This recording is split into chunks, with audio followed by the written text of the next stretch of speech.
টুকরাকে মেরা কি আর ইন্তেকাম দেখোগি, যেটা কাল সিনেমাতে দেখেছিলাম আর সেটা বাস্তবেও দেখছি। আপনারা সবাই জানেন আজ থেকে 3 বছর আগে ঘটে যাওয়া অলোক মরিয়া জ্যোতি মরিয়ার গল্পটা। অলোক মরিয়া যেখানে একটা সাধারণ ঘরের ছেলে ছিল, মধ্যবিত্ত ঘরের ছেলে, অল্প টাকা স্যালারি ছিল, অল্প টাকা স্যালারি থাকা সত্ত্বেও নিজের স্ত্রীকে বড় অফিসার বানানোর স্বপ্ন দেখেছিল। তাই তার সমস্ত জমানো পুঁজি টাকা পয়সা দিয়ে তার স্ত্রীকে পড়াশোনা শিখিয়ে এসডিএম অফিসার বানিয়েছে। কিন্তু পরবর্তীতে তার স্ত্রী কি করলো, বড় অফিসার হওয়ার পরে তার স্বামীকে ছেড়ে দেয়। শুধু ছেড়ে দেয় তাই না, তাকে অপমান করে, তার বিরুদ্ধে মামলা অভিযোগ করে তাকে ছেড়ে দেয়।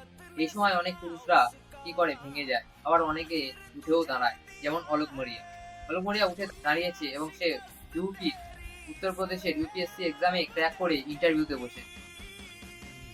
হ্যাঁ, ইন্টারভিউতে বসেছে।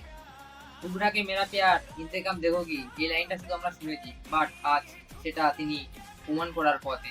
তিনি দেখিয়ে দিয়েছে যে মানুষের ইগো, জেদ, আত্মসম্মান কতটা, যে অসম্ভবকেও সম্ভব করে তোলে।